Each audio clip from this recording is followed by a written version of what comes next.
Ireo vondrona iresa-pirenena tariny zik araka ny fanambarana ny nataony.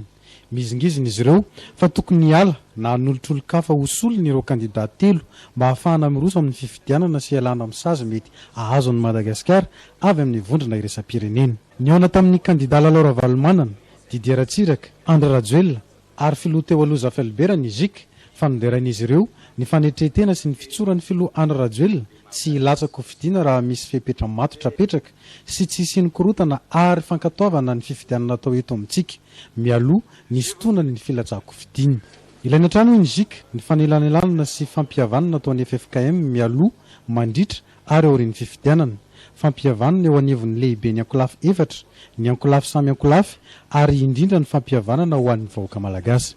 Nambaran'ny zik fa zava-dehibe amin'ny famahanany krizy eto amintsika ny tsy fitonilanan'ireo folo alin-dahy malagasy, tsy momba ny atsy, tsy momba ny aroa. Ny senitiano izy ireo no afaka mandrindra ny tetandrom-pifidianana rehefa atao izany.